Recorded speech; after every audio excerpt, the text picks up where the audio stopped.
नमस्कार दोस्तों, मैं रविंद्र त्रिपाठी आप सबका अपने YouTube channel cinema with Ravindra Tripathi पर स्वागत करता हूं। आपसे निवेदन है कि मेरे इस YouTube चैनल को सब्सक्राइब करें, लाइक करें और इस पर अपने कमेंट भी लिखें। दोस्तों, आज मैं चर्चा करूंगा कागज़ के फूल की। जी हाँ, कागज़ के फूल जो गुरदत की फिल्म थी या उनकी फिल्म है। और इस फिल्म की चर्चा मैं इसलिए कर रहा हूँ कि अभी जो फिल्म आई है चुप, जिसका निर्देशन आर बाल्की ने किया है, उसमें इस फिल्म का रेफरेंस है। दरअसल एक तरीके से जिसको उस फिल्म बनाने के पीछे जो है एक फौरी प्रेरणा भी इस फिल्म से मिली है। फिल्म से नहीं बल्कि इस फिल्म का जो रिसेप्शन हुआ था उससे।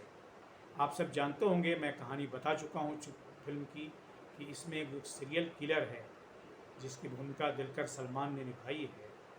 वह उन फिल्म समीक्षकों की हत्या करता है जो फिल्मों को गैर वाजिब स्टार देते हैं। यानी अच्छी फिल्म को भी आधा स्टार या 1 स्टार दे देते हैं और बुरी फिल्म को भी 4 स्टार 4.5 स्टार देते हैं। तो ये जो सीरियल किलर है, दिलकर सलमान ने ऐसा किरदार निभाया है, उसको प्रेरणा कहाँ से मिली ये फिल्म में दिखाया गया है। हालांकि फिल्म में तो आखिर में यह जाके खुलासा होता है कि खुद ये उसके जीवन की कहानी है, लेकिन बहरहाल जो दिखाया गया है फिल्म में कि कागज़ के फूल को भी उस समय के आलोचकों ने स्वीकार नहीं किया था और फिल्म जो है बॉक्स ऑफिस पर असफल भी मानी गई थी। और खुद इस फिल्म की कहानी में भी लगभग यही है। गुरदत ने भी यही कहानी लिखी है इस फिल्म। तो एक साम्यता, एक सिमिलरिटी जो है चुप की कहानी में और कागज़ के फूल की जो कहानी है और गुरदत की जो कहानी है वो इसमें है। लेकिन जिस बात के लिए मैं कर रहा हूँ कि इस फिल्म को फिर से देखते हुए मुझे लगा कि गुरदत खुद भी जो देवदास सिंड्रोम है उससे प्रभावित थे। देवदास सिंड्रोम क्या है? शरद चंद्र का जो उपन्यास है देवदास, जिस पर कई फिल्में बन चुकी हैं, और गुरदत ने जो फिल्म बनाई थी कागज़ के फूल, उसके पहले विमल राय ने देवदास फिल्म बनाई थी। उसके पहले देवदास बांग्ला में बन चुकी थी, बाद में भी संजय लीला भंसाली ने बनाया, फिर देवडी फिल्म आई जो उसी पर थी। लेकिन मेरा ये कहना है कि ये जो कागज़ के फूल है वो भी एक तरीके से देवदास ही है, क्योंकि देवदास का जो सेल्फ डिस्ट्रक्शन जो था वो इस फिल्म का जो नायक है यानी सुरेश सिन्हा, उसमें भी सेल्फ डिस्ट्रक्ट ही करता है। बड़ा सा फ़र्क ज़रूर है, क्योंकि इसमें एक तरीके से गुरदत की जीवनी है, उनकी आत्मकथा है। आप जानते होंगे कि गुरदत की पत्नी गीता दत्त एक मशहूर एक्ट्रेस थी, वो बहुत अच्छी गायिका भी थी। इस फिल्म में भी उनके गाए हुए गाने हैं। पर देव गुरदत, गीता दत्त और वहीदा रहमान, इन तीन का एक त्रिकोण था। और ऐसा माना जाता है, कहा जाता है, लिखा भी गया है, बहुत कुछ लिखा गया है कि इन तीनों के त्रिकोण में ही गुरदत फंस गए थे और उससे वो आखिर तक निकल नहीं पाए। एक तरह से ये उनकी ही कहानी है।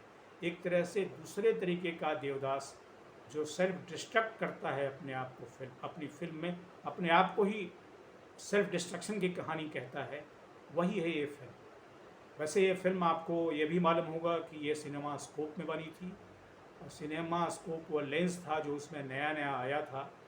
गुरदत्त खुद उसकी ट्रेनिंग लेने पेरिस भी गए हुए थे। और चूँकि उस समय सिनेमा स्कोप की फिल्मों को दिखाने वाले सिनेमा हॉल देश में बहुत कम थे, इसलिए यह फिल्म 2 बार शूट की गई। एक बार सिनेमा स्कोप में और दूसरी बार जो उस समय जो लेंस आता था उसमें। तो कॉस्ट भी इसका काफ़ी बढ़ गया था इस फिल्म का इसी वजह से। लेकिन बाद में ये फिल्म, जब फिल्म सफल रिलीज होने के बाद सफल नहीं हुई, तब गुरदत्त को भी इसका सदमा पहुंचा। हालांकि उनको वैसे अंतर्ज्ञान हो जाना चाहिए था कि उनकी ये फिल्म सफल होने वाली नहीं है, लेकिन फिर भी एक पैसन तो होता ही है अपनी कला के लिए, अपने प्रोडक्ट के लिए। तो गुरदत्त उस सदमे को बर्दाश्त भी नहीं कर पाए थे, और उसके बाद इस फिल्म के असफल होने के बाद 5 साल तक उन्होंने कोई फिल्म भी नहीं बनाई।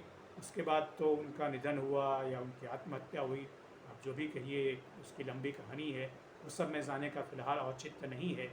पर चूँकि मुझे ये लगा कि ये जो इस फिल्म में मौजूद देवदास है, यानी खुद जो सुरेश सिन्हा का कैरेक्टर है, जो खुद गुरुदत्त ने निभाई है, वो एक बड़ा पहलू है जो हमारे भारतीय जीवन में देवदास का जो कैरेक्टर है वो कैसे हमारे व्यक्तित्व को, हमारे फिल्मों को, हमारे जनजीवन में व्याप्त है। अभी भी जो सेल्फ डिस्ट्रक्शन है, आत्मविनाश है, वो प्रेम के चक्कर में आप समझ नहीं पाते हैं कि किससे प्रेम करें। दो लोगों से भी प्रेम कर सकते हैं और प्रेम जो है, प्रेम को आप बर्दाश्त नहीं कर पाते और खुद एक आत्मविनाश की तरफ बढ़ते हैं। ये भी हमारे भारतीय नायकों का एक आर्किटाइप रहा है फिल्मों में, और ये फिल्म उसको भी रेखांकित करती है। बहरहाल चुप फिल्म को देखने के बाद मुझे लगा कि कागज़ के फूल के इस पहलू पर भी आपसे चर्चा करनी चाहिए थी, इसलिए मैंने आपसे चर्चा की। आपने मुझे कागज़ के फूल पर अगर आपने मुझे सुना तो आपको बहुत बहुत धन्यवाद। Bye bye, good bye.